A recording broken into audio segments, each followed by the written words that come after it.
A vocal mix can honestly make or break a song, especially in a vocal-centric genre such as like pop or hip-hop or something like that we do on this channel a ton. And to be honest, having a bad vocal mix is one of the most telltale signs of something being a little bit amateur or underbaked or sounding like a demo. So I think that really nailing a vocal mix is one of the most key aspects that you can have as a producer and a mixing engineer. And in this video, I want to go over some common mistakes and pitfalls I see people make when they mix vocals, and I want to show you some easy ways to remedy those in your production and in your mixing sessions. So we're going to dive in, and I'm going to show you 5 different mistakes that I see people making all the time, and we're going to show how to remedy that super easily. But before we hop into Cubase and do all of that, my name's Austin. You're watching Make Pop Music. We have weekly tutorials on here about music and music production. And if you like this video, please make sure you like, comment, and subscribe because that helps us out on the channel a ton. And then after that, if you want to support our channel, you can head over to our website, makepopmusic.com. We've got sample packs, preset packs, we've got courses, we've got all kinds of really cool stuff over there. So go check that out. But let's dive into Cubase so we can actually take a look at these mistakes that you do not want to make when you mix vocals. The first mistake that I see a lot of people make is that they don't really think about width with their vocals. They'll think about width in terms of like stacking a chorus or,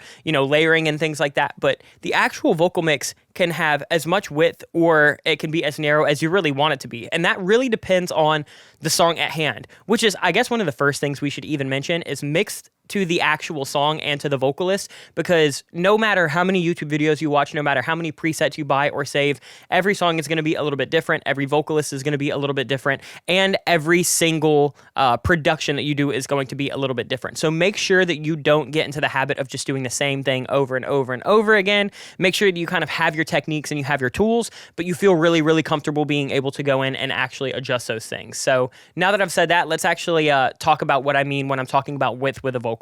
So we're going to listen to this lead vocal. This is a song called In My Head by Nightbreakers that I produced and mixed. It was mastered by Sam Moses, who will be coming onto the channel very soon to do some mastering. But here is what the vocal sounds like, and I'm going to show you what I mean by width. So we've got all of these sends right here that we're going to talk about in 1 second. Here's what it actually sounds like mixed in the song. I feel like a teenager with a crush. No, I never wanted to feel this much. Oh, there's an energy when we touch. I can never get enough. My favorite shade of green is in your eyes. Falling asleep. All right, so let me show you what I mean. So let's kind of turn all of these sends off. We're going to have one vocal up the middle.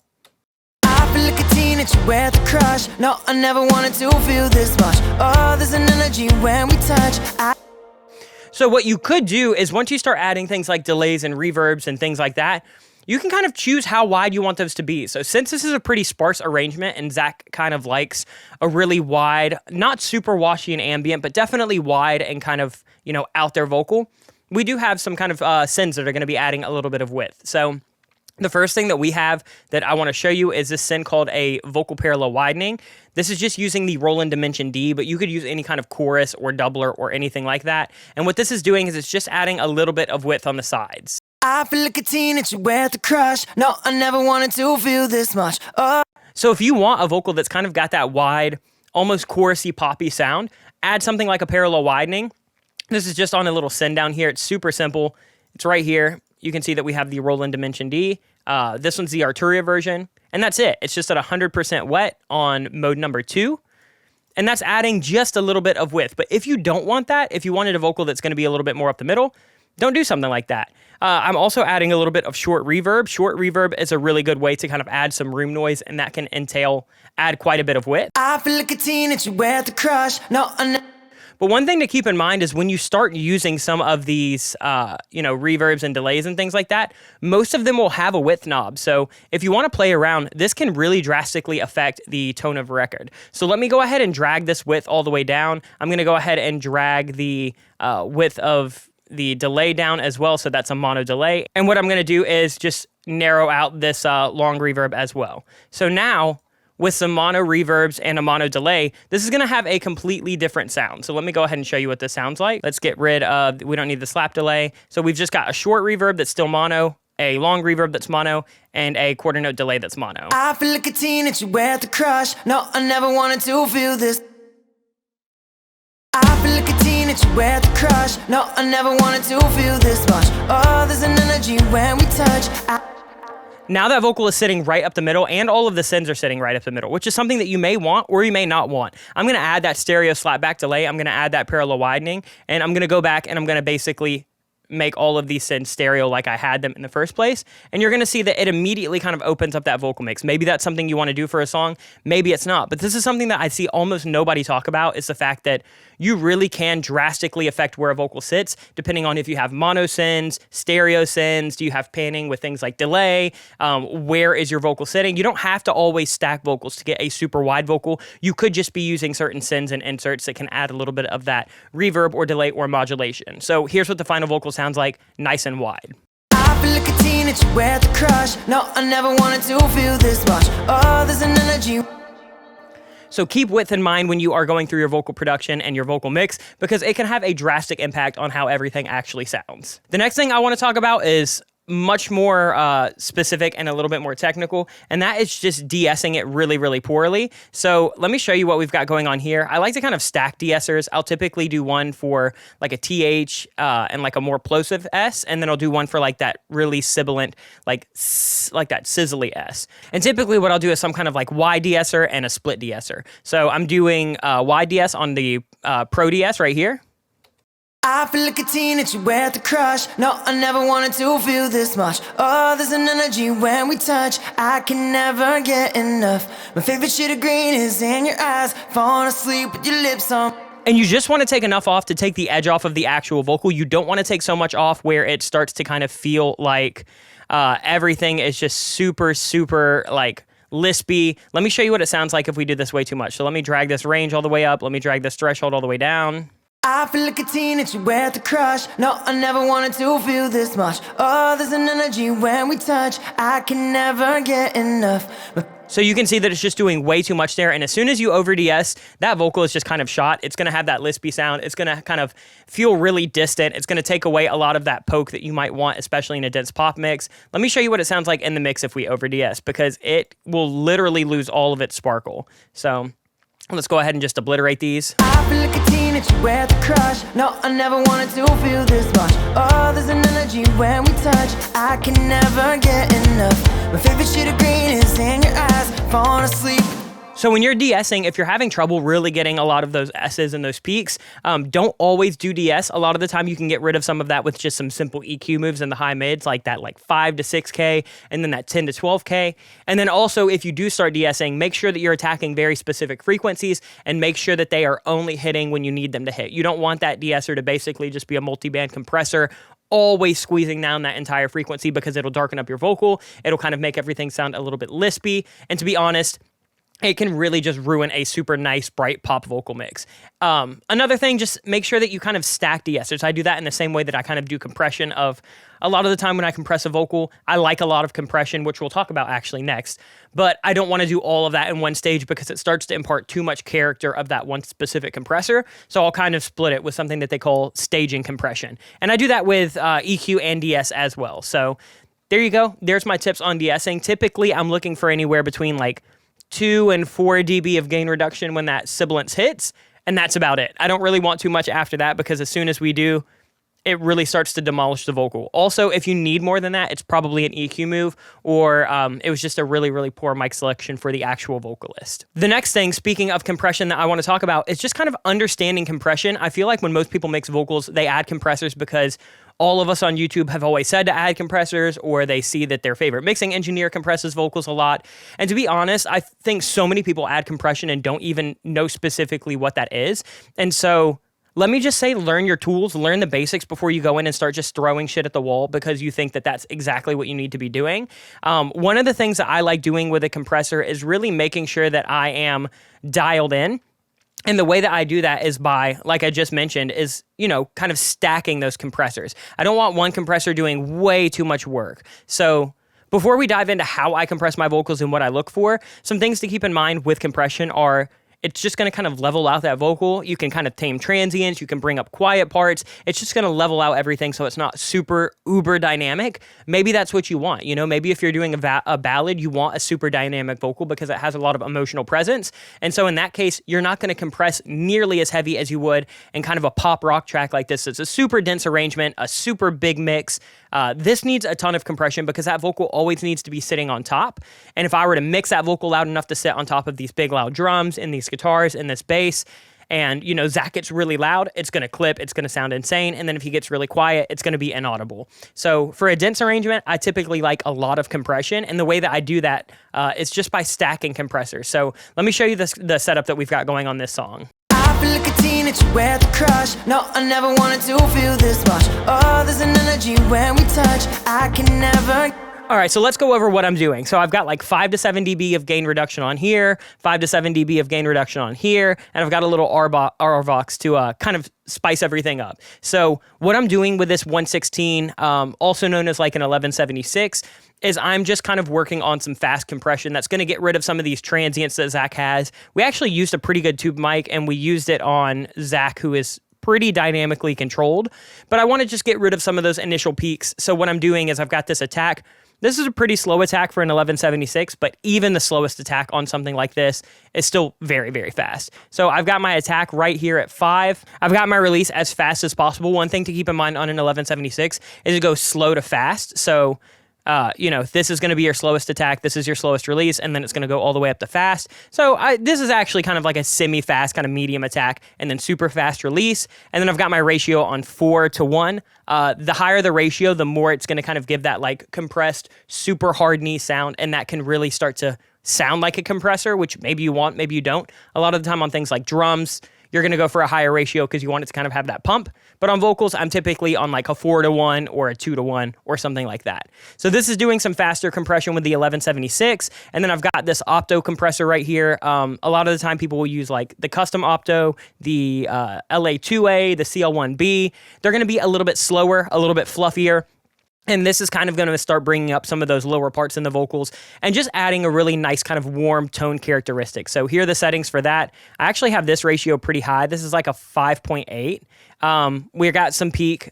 We've got speed at like 605. And then output gain, we're just kind of adjusting, mixes at 100%. So I added a trimmer just so you could kind of hear something similar to what the compression is actually doing. So let's turn the trimmer off so you can hear it with a compressor. 2 compressors. I feel like a teenager with a crush. No, I never wanted to feel this much. And if we don't have compression, we just have that volume from a trimmer. I feel like a teenager with a crush. No, I never wanted to feel this much. Oh, there's an energy when we touch. I can never get enough. So you can hear that it's a little dynamic, it's a little loose, it doesn't really have that super tight mid and low mid. I feel like a teenager with a crush. No, I never wanted to. You can really hear it when he comes in on words and phrases like ah. It's just going to kind of squeeze that down a little bit so it doesn't poke out to the listener in the mix. And then a lot of the time, I'll have my fast compressor, my slow compressor, and then a lot of the time in a dense arrangement, I'll do something like RVox. This is just kind of a fixed ratio, fixed threshold, kind of everything. You're just going to lower this to get as much compression as you want. And a lot of the time, that's what I'm doing with a compressor, is I want to make sure that I am kind of stacking and layering things in a way that, you know, if I have 20 dB of gain reduction on this 1176, it's going to have a super gnarly tone because that's an actual compressor that kind of imparts tone the more that you use it. Same thing with an opto. So I like to make sure that I'm using them pretty heavily, you know, 5 to 7 dB each. But unless I'm going for the tone of like 1176 compression, I'm not going to get this up to like 20 dB of gain reduction unless that's just what the song needs. So understand the compressors, try to stack and layer your compressors so you're not doing way too much heavy lifting with one compressor, and then work on having something that's faster that kind of controls transients and initial attack, and then something a little bit slower to just kind of give your vocals a little bit of leveling and fluff. So that is what I wanted to talk about compression. Let's move on to the next thing. The fourth mistake that I see so many people make is not EQing some of their sends. So we talked about sends a little bit earlier with delays and reverbs. One thing that I don't see a lot of people doing is like EQing their main delay or their main reverb stem. So what I've done is I've just set up a send or an effects track in Cubase. You can do this in any DAW. And I've got my Valhalla Vintage Verb on here at 100%. This is a pretty long reverb. I could honestly probably shorten it a little bit, but it's pretty long. It's pretty dark. Let me show you what it sounds like if we have no EQ.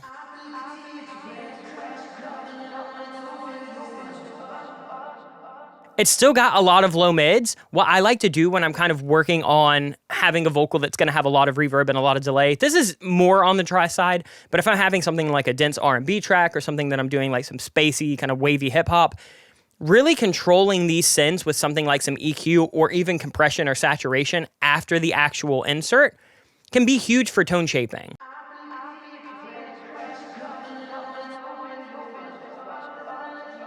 So I'm getting rid of a lot of this kind of like bright, sibilant, washy top end that I don't really need, and some of this really muddy kind of low mid that I don't really need. So I'll do that on the reverb, and I'll do that on the delay. Let me show you what this delay sounds like without this.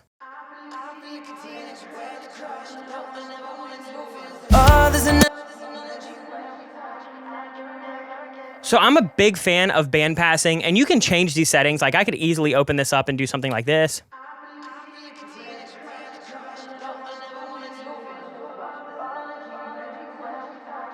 Like that's kind of nice. I like those mids to pop through because it kind of gives you a little bit of that space that you're looking for in a mix.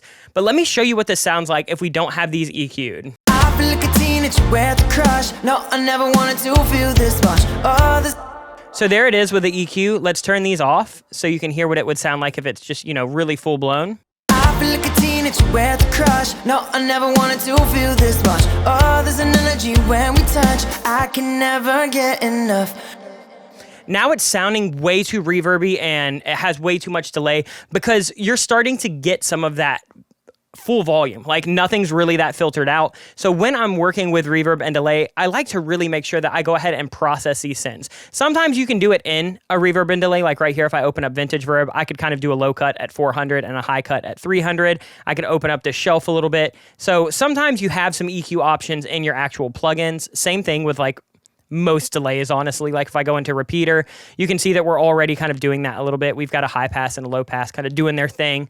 But I like to have that flexibility of having an EQ because, you know, you could even do moves where like you have it more filtered out for the verse and then you open it for the chorus and that creates dynamic. You can have things like you start to open it throughout a verse. I've done that on like ad libs and things like that.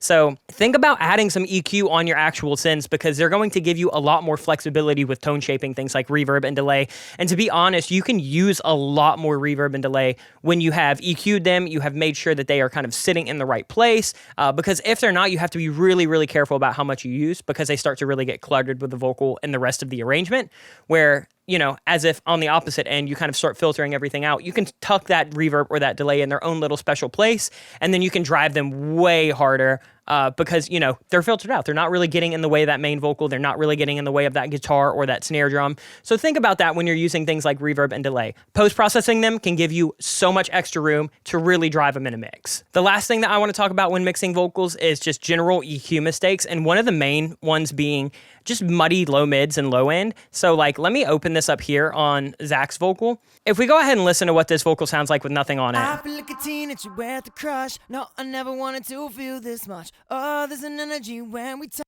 It's a really nice, clean vocal. I believe for this, we were using the Lewitt LCT 1040, probably on the clear setting. But it still has some low end. It still has some low mids that I don't really love. So I'll do like a low cut right here. And then a lot of the time, I'll EQ a lot of these low mids around like 200, 250, and then again at like 400 to 500. And then what I'll also do is make them dynamic. So let me make these not dynamic so you can kind of see what they sound like just, flat out.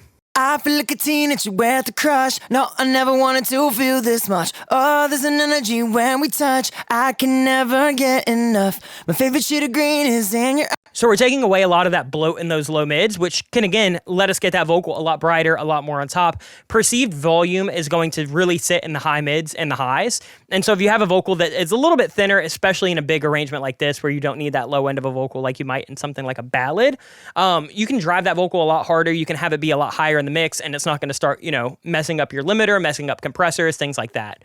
But what you can do, I've EQ'd out quite a bit of it, but what you can do is you can add something like a dynamic EQ. I can show you how to do it in just 1 second. And what that's going to do is we have kind of a static cut right here that's about 3 dB. And then the dynamic EQ kind of works like a compressor where you can set a threshold, and once it releases that threshold, it's going to squeeze that EQ down even more. So, in parts where Zach really shifts to the lower register, right in this 240 region, it's going to pick up that he's hitting that a lot harder, and it's going to give us closer to 5 to 6 dB of gain reduction. I feel like a teenager with a crush. No, I never wanted to feel this much. Oh, there's an energy when we we're doing the same thing at like 10K. Let me mute solo this so you can hear. I feel like a teenager with a crush. No, I never wanted to feel this much. Oh, there's an energy when we touch. I can never. And let me show you what a difference that makes in the actual mix. Here's it with no EQ. I feel like a teenager with a crush. No, I never wanted to feel this much. Oh, there's an energy. energy when we touch. I can never get enough. My favorite shade of green is in.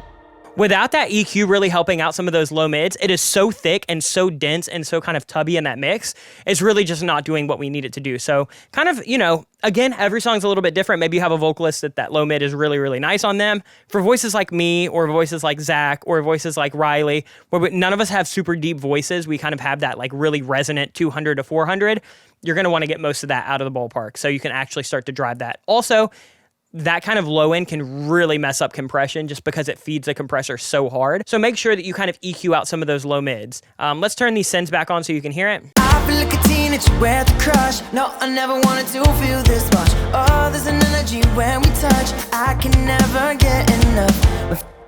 And there you go. Now you have a fully mixed vocal. We kind of talked about how I like to set up my compressors. We talked about how I like to stage my de-essing. We talked about how I like to EQ things like low mids and even really sibilant high end out. We talked about adding things like width with sends or having them be completely mono if that's the vibe that you want. Like I know the 1975 a lot will use their kind of mono sends. So keep all of these things in mind when you're mixing a vocal. Again, every song is different. Every vocalist is different. So make sure that you know your tools and make sure that you know your techniques so you can do what's appropriate for that song.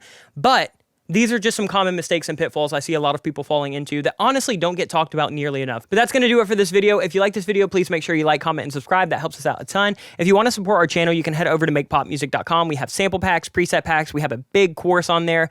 All super, super amazing stuff. We also have a ton of free content, so free samples, free serum presets, all kinds of really, really cool stuff. Again, that's at makepopmusic.com. Let us know what videos you want to see in the near future in the comments down below because we do check those. And then other than that, we'll be back next week with much more content. But until then, much love, peace.